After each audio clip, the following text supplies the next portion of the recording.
happy Wednesday. Thank you so much for tuning in and for choosing to spend some of your time with me. I'm Maria Milagros, and this is Wisdom Wednesday, a little space I like to carve out to share with you techniques and tools and nuggets and antidotes to help us all implement them into our lives. Hopefully they work for you.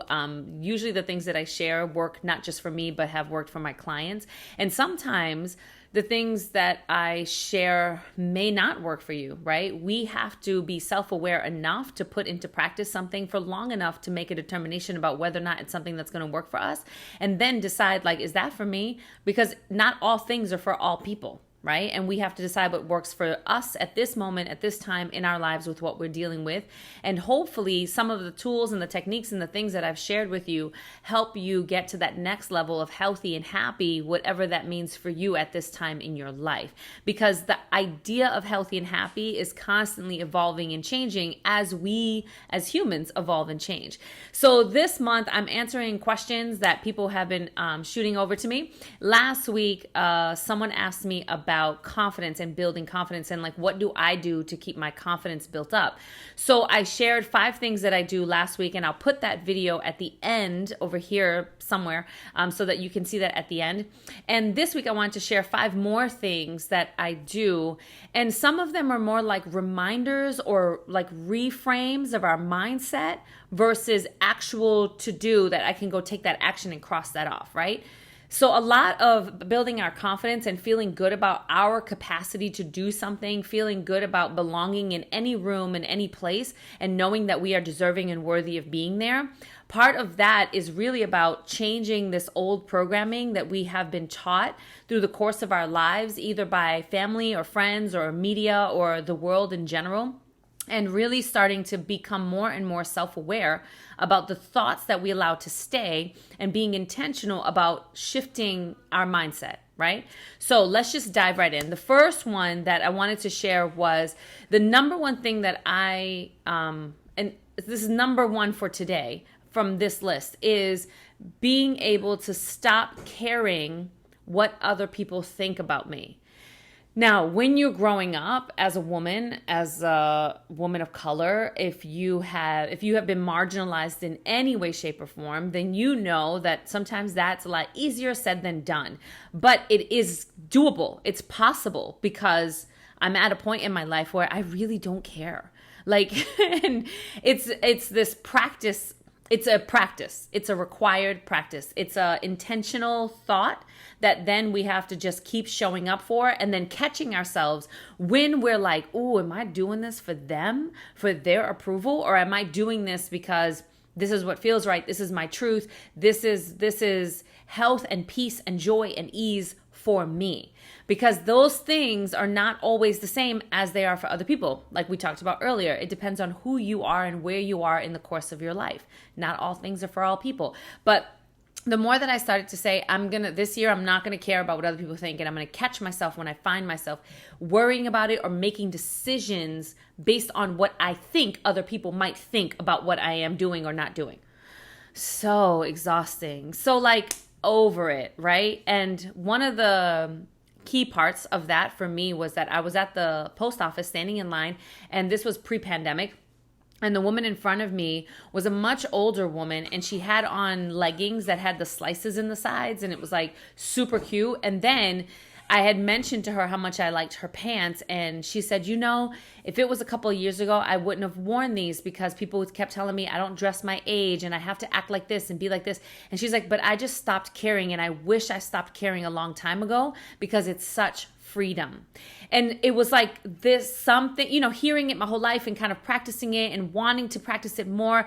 There was something about that dynamic, and hearing this much older woman, she was in her 70s, say this to me. There was like a click, and there was this idea of not waiting.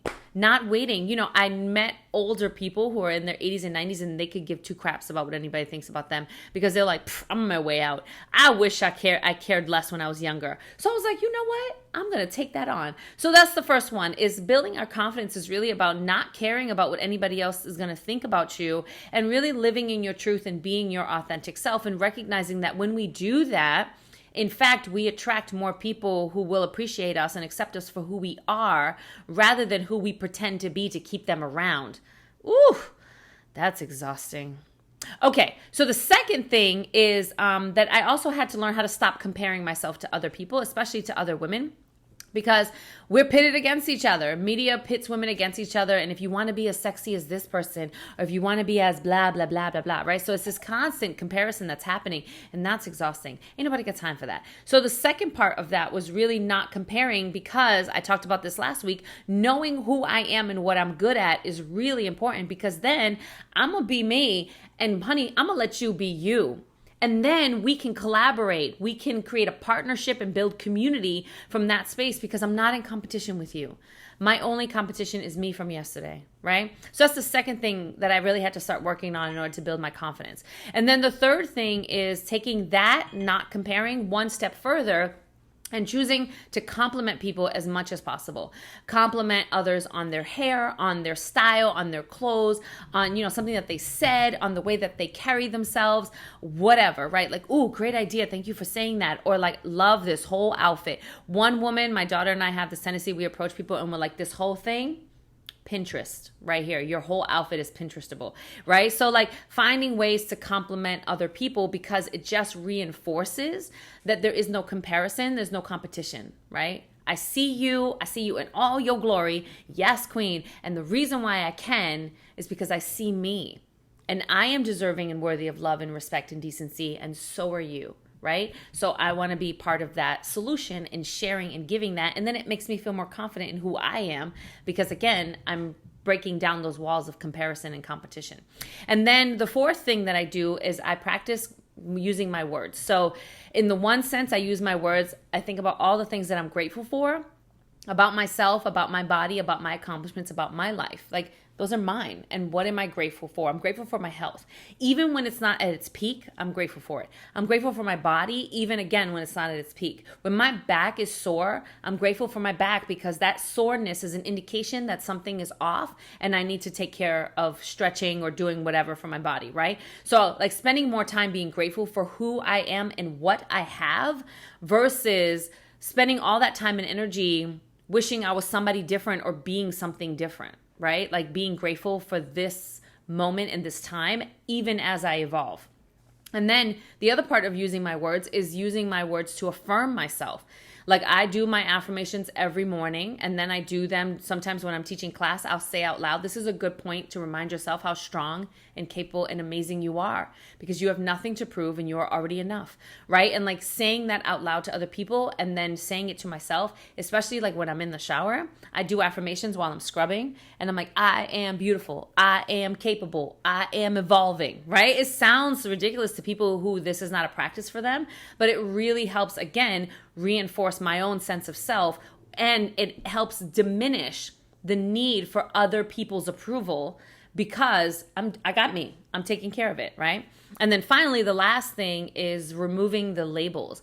So when I opened, I talked about being a woman and being a woman of color and being marginalized and what that means. And I had to do the work to remove these labels, because they carried a lot of negative connotation that I was taking in for myself. I was believing in that and then making that part of my story.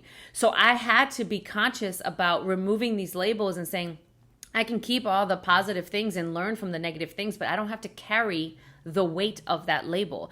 And when I did that, and this might sound too meta for some people, but in doing that, what happened was I removed the labels, which allowed me to be no one, which meant that I was allowed to move into all spaces, which meant that I could be anywhere, right? I could show up anywhere, because I don't feel like a label is going to keep me from being my true self, if that makes sense. That it's complex, and I hope that makes sense, and we can unpack that later if that's something that you want to do. So if you're interested in learning more about that, let me know in the comments, because I'm answering your questions, and I can actually teach you about the exercise that I did to help myself remove the labels. So that's all I have for you for today. Whoa, the light went out, the light came back. It's all good, right? I know who I is in the dark and in the light. Ayo. So, recap real quick. The first one is I stopped caring about what other people think, and that's a continuous practice and reminder I have to give myself. The second one is not comparing myself to other people and remembering that there is no real competition. The third one is taking that a step further and really complimenting other people and spending more time in that space of complimenting other humans for all the things, right? Using my words wisely, meaning practicing gratitude and affirming myself. And then the final one was removing the labels. So that's what I have for you for this week. If this was beneficial in any way, give it a thumbs up and subscribe. And if you know someone who can benefit from it, please share it. And if they have questions, send me those too. And I can help unpack and answer some of those questions as well. So I hope you have a great rest of your week and weekend and the start of next week. And I love you. And there's nothing you can do about it. And I'll see you next time. Peace.